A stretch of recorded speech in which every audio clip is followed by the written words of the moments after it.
It's time for this week's episode of Brandon Sports Talk, featuring in-depth interviews from those who are trending in the world of athletics. And now, here's the host of Brandon Sports Talk, Brandon Pate.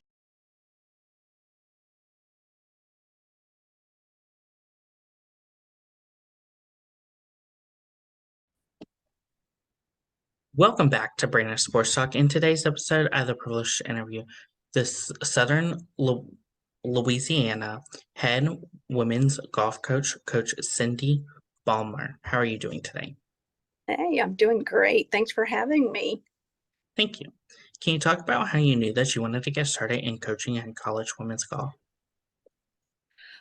Yes, I had coached basketball right when I got hired at Renly College, and I played collegiate basketball first. And it goes back to my mom's an LPGA golf professional, and she taught me to play golf at the age of 5. But my heart was in college basketball. So I played 2 years of college basketball. And then after the 2 years, I decided I'm too competitive, and I felt like golf, I could compete. And whenever I hit a bad shot, it was only myself to blame, not my teammates. So I felt like that was a better sport for me at the college level. So that's sort of how I got into playing golf, is my mom taught me when I was very young. And then I switched after my sophomore year to play golf at the University of Alabama, Birmingham. I met a young guy that I fell in love with from Southern Illinois. And after we graduated from UAB, we moved to Benton, Illinois, and Pinckneyville, Southern Illinois. And so I started working at a small college called Bryn Lake. It's a community college. And I stayed there for 29 years. After I coached basketball for a couple of years, I got out of basketball and had a couple of children. And then they came to me in 1999 and asked if I would start up a women's golf program. And that's how I got started in women's golf. I think coaching sports allows you to compete when you're too old to compete any longer. Of course, what was that like in getting to play collegiate golf for UAB? Um, I think it was a tremendous opportunity. I was used to playing basketball. We would eat a bologna sandwich on the bus coming home from a game. You know, we got one pair of tennis shoes. And when I went to UAB in 1985, I was overwhelmed how much we were given. You know, even back then, we stayed with families on, at the golf courses. Very seldom did we stay in hotels. And it's sort of interesting coaching at this level. We've sort of gone back to that, to staying with people that live on the golf courses. And it's just was a great opportunity to meet a lot of people in the golf business. And I've still connected with many of those individuals later in life. Of course, after your collegiate golf playing career, what was that like getting into coaching and starting up your own collegiate golf program?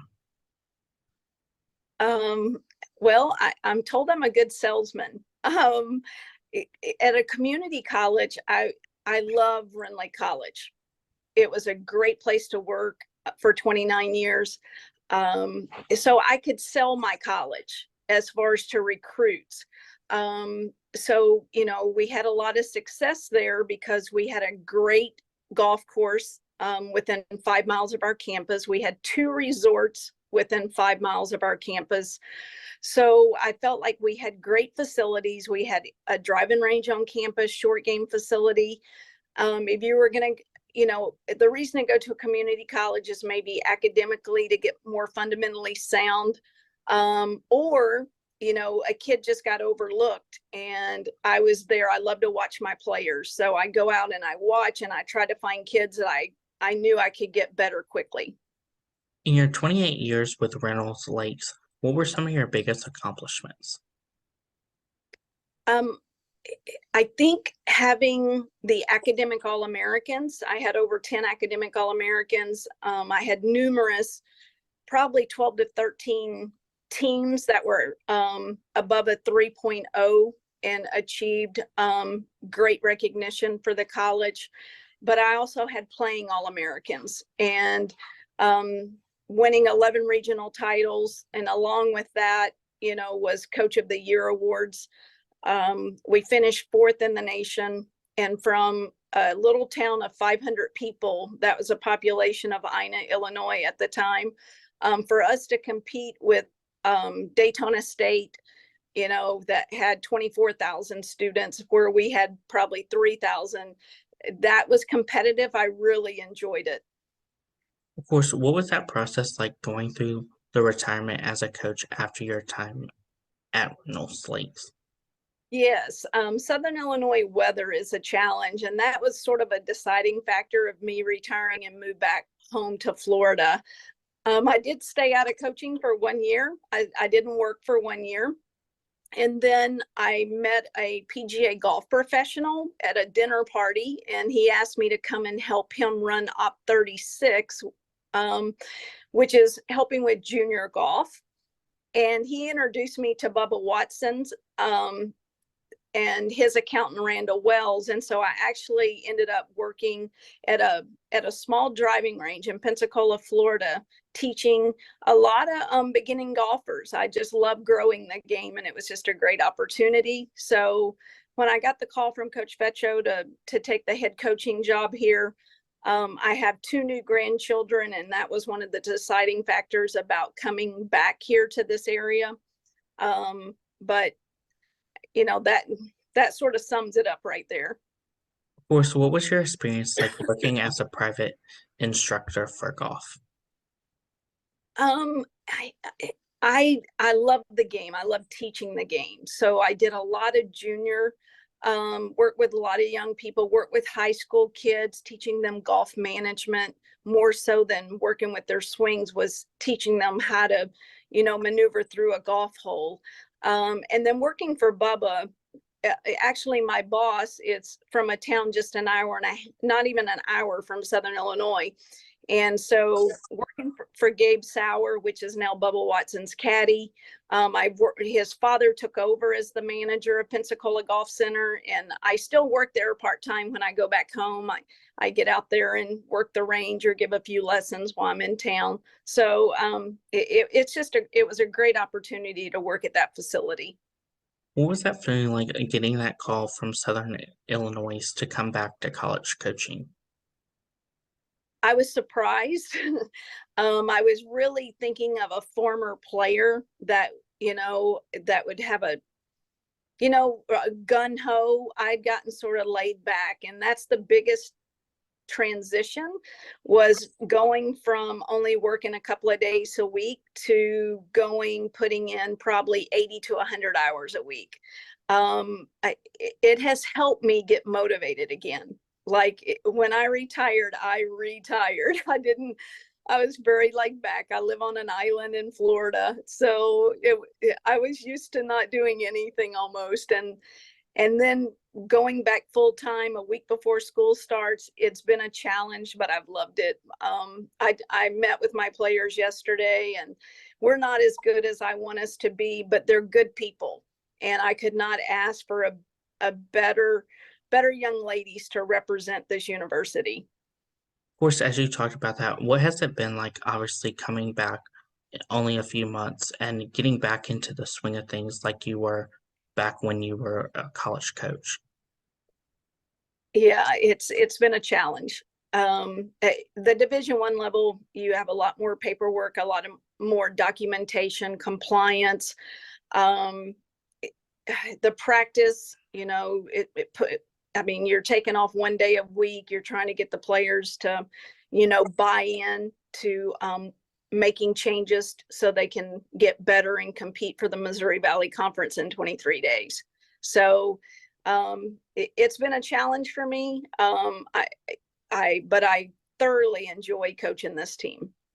How's that transition been like from going from being a community college coach to now a D1 college coach? I think the difference is ball striking.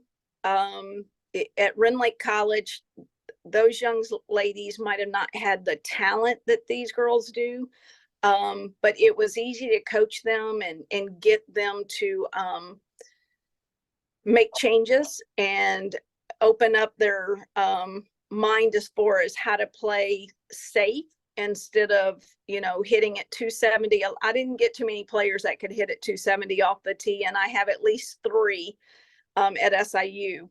But I think that's the biggest thing is the JUCO player that they lack. Maybe they don't hit it as far off the tee. Their short games are not as good. Where the Division I, they have everything. They're the full package. They can do it all. It's just with that, their egos get in the way and they take shots that they probably should not take in tournaments. If you're out playing a scramble or having fun, but I'm a more conservative player and I'm trying to change their mindset on how they approach each golf course or each hole. What does a typical golf tournament look like for SIU? A typical would be we leave on Saturday, usually around 7 or 8 in the morning. We'll drive 5 to 10 hours. I say that as I took notes. We did fly 4 times this year already, but normally we would drive and we would get there and get to the golf course and just hit a bucket of balls and try to chip and putt and get familiar with the course a little bit and get a little bit more comfortable with the course. On Sundays, we play a practice round where we take a lot of notes, study our strike line, do our team meetings. If players want individual meetings, we try to provide that for them. On Monday, we get up at 5:30 in the morning. We have breakfast and at the driving range no later than 7. We play 36 holes. So that means we're usually done at 6 o'clock at night. We go have dinner, get showers. They try to study for a few hours. We get up on Tuesday morning at around 5:30 again, play 18 holes, have lunch, drive 5 to 10 hours home. And then the next day is Wednesday and they get that day off. So they have some study hall hours and then they just focus on getting caught up with their classwork. Of course, as a coach, what is that like, obviously keeping that momentum alive when you have multiple days that you're competing? Keeping the competitiveness alive? Mm-hmm. Well, there's always someone waiting to take your spot. So, if you are a competitor, you're not going to allow that to happen. So, everybody wants to play, everybody wants to travel. So there's not much I have to do on my end because they're competitive within themselves.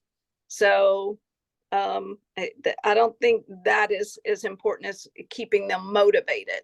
They do that pretty well just because they want to be on the traveling team. How's that like, obviously getting to hoist tournaments at home and getting to play on your home golf course? I think it is difficult changing the schedule. That's one thing I did recognize. Usually we play better if the players have played there before because they know the golf course. And then our home course is probably the most difficult that we played, which was Dalhousie Golf Club in Cape Girardeau, Missouri. You're not going to find probably a tougher golf course out there in our area. So we feel like some of the courses play a lot easier than even one of our home courses. So, but we like the challenge. We've traveled across the United States this year. So we've went out to Colorado and we just got back from Gulf Shores, Alabama, a couple of days ago. So we're headed to Georgia next week to Kennesaw, their tournament. So we head to Georgia, and then Waterloo, Illinois for the Missouri Valley Championship. So we're just getting fired up, ready to go and getting ready so we can compete. Of course, how has that been like? Obviously, as you said, that your course is the toughest that you'll compete against. So how has that prepared you for going to away tournaments?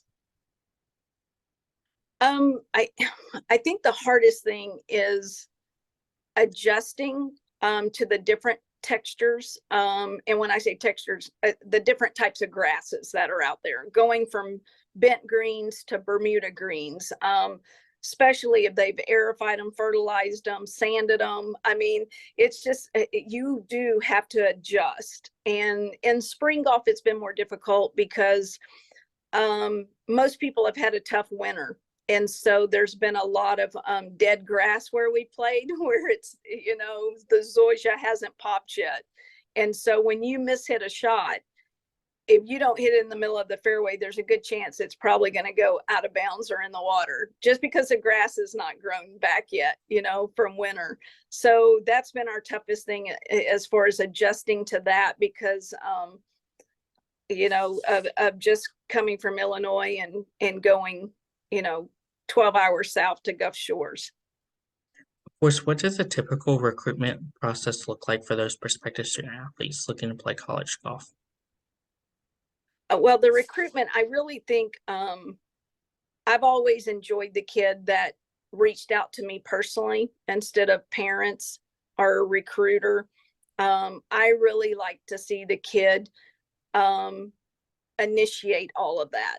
So if it's wanting me to come watch her play, watching her video on YouTube, or, coming for a campus visit, I really like to see that coming from the student athlete that's interested in Southern Illinois University. So I think that's the biggest thing I would tell the young ladies, is to do the work themselves. Don't ask someone else to contact the college for you. And then I try to go out and watch the kids I'm recruiting. I'm finished for 2023. I'm on to recruiting for 2024, 2025. So I've already on my calendar have pretty much booked my May, June, July. I'm pretty much booked watching tournaments. Of course, how's that like competing against those teams in your conference like Kennesaw versus going and competing against non-conference teams like Colorado? I think it's good both ways. We love the opportunity getting to travel and compete against non-conference schools. I don't think you want to compete against within your conference, seeing those teams day in, day out. Because if you would lose to them 2 or 3 times, you would have it in your head that you can't beat them. So we're ranked 8th in the conference right now, but I'm telling my players, if they back those tees up to 6,300 yards, and we've got a course that I've got 3 players know it pretty well, I am so looking forward to the Missouri Valley and teeing up again against some of those teams in our conference that have beat us, like Belmont and Missouri State. We're looking to go and compete with them. And I'm trying to get my players to believe that they can win that conference championship. You just need 3 days of good golf. And people, golf is like that. You might lose your swing for a little bit and you find it, and then you just get red hot. And I've got 5 kids that can break par on a good day for them, so that's what I'm looking forward to. Can you talk about, of course, the culture that you've built for the women's golf program? I didn't understand that question. What? Can you talk about, of course, the culture that you've built for the women's golf program? They see me working on our locker room. I think we need to show our players how much success that this university has. That, in 1967, they won a national championship in golf, and you hardly hear about it. So right now I am redoing our locker room and trying to show the tradition that Coach West, Charlotte West, started back in 1967. And we had some NCAA champions come out of this university. We've had players very competitive and very successful. Kelly Gerlach, that coaches at Maryland now, she played collegiate golf here. She's held records here.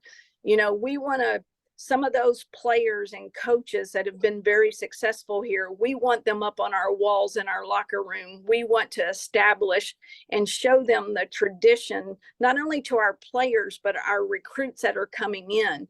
We want to show them that you come here, you can have a future in golf.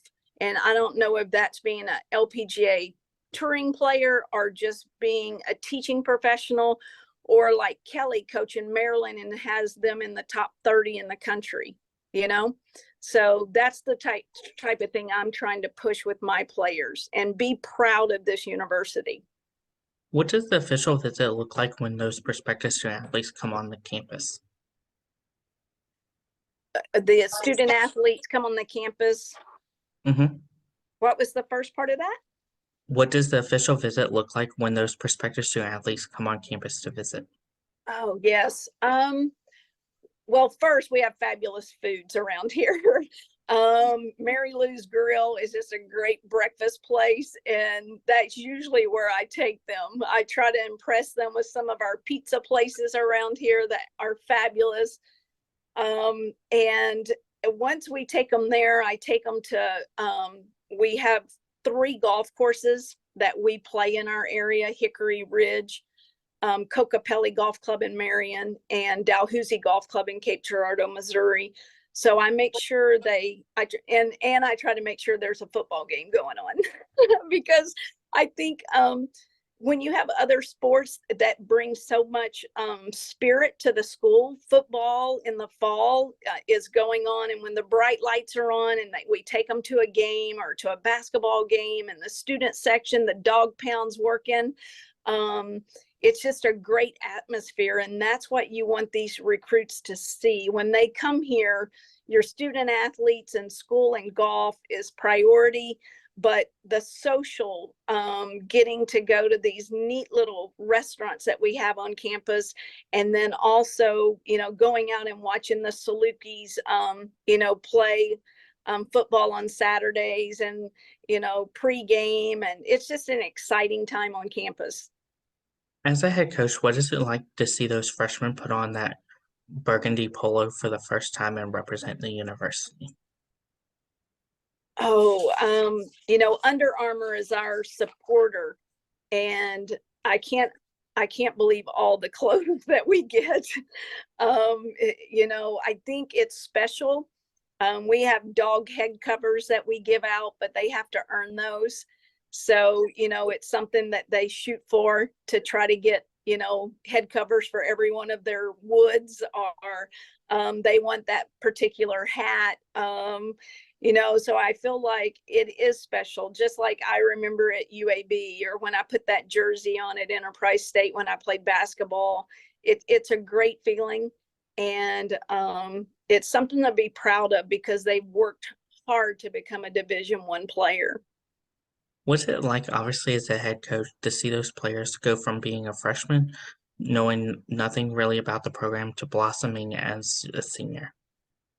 You know, I'm losing one senior. She is she's graduating in May, and I have another senior that is going to return. She has one more year of eligibility, and she will actually come back to complete her master's degree. But the one senior that's leading us, and since I've only been here 1 year, her name's Ayana Habil out of Atlanta, Georgia. And she actually has an internship with Callaway Golf. And I'm just so excited for her to have that opportunity once she leaves our university. So very excited, but also sad because she's just been a tremendous player for us. She was freshman of the year, newcomer of the year. And she's just she's in our top 10 for, I think top 11 for stroke average, overall stroke average. So she's got set some history here at SIU. As a head coach, what is it like to see your players go on and achieve things like become college coaches or even work in the area of golf? Well, right now I can only speak with my players from Run Lake College, and I really enjoy social media.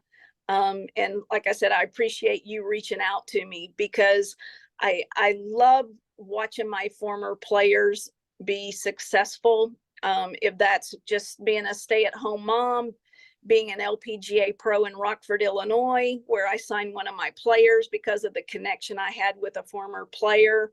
I have PGA teaching professionals out there. I have players in Canada, France, South Africa. So, it does make me very proud to see them have successful lives. What is that like, obviously, to see those players go on and represent a national team and go on to play in Canada and in other countries? Well, as far as players, I had a kid from Paris, France, Marion DeVoe, that's done very well for herself and has tried the LPGA tour.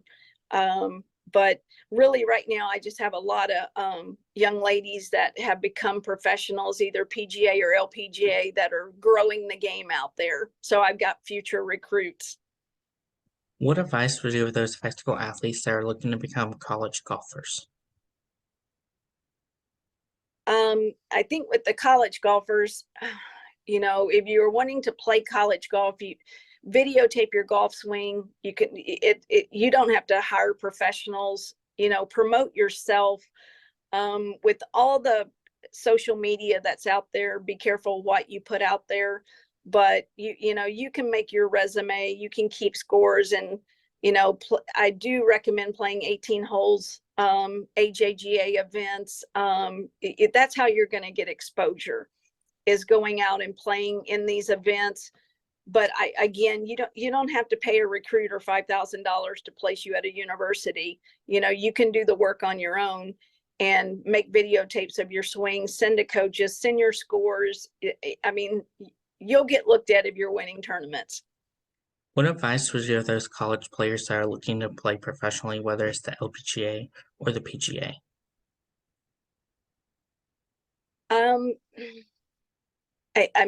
I've got a player right now that's expiring to try to make the LPGA, and we talk, and she has to get better with short game. I think that is the key to being successful on the tour. Who's making the putts, and you got to be able to hit greens, and when you don't hit greens, you got to be able to get up and down. And we're just trying to get her better each and every day so she can live her dream, which is playing on the LPGA. What advice would you give those people that are looking to get into coaching, whether it's assistant coaches or even head coaches?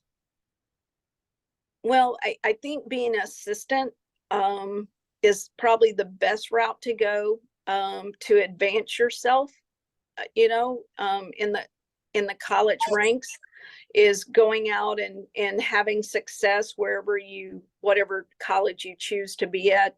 Doesn't matter what level. I don't think Coach K started at Duke, and to me, he is just someone to aspire to be like.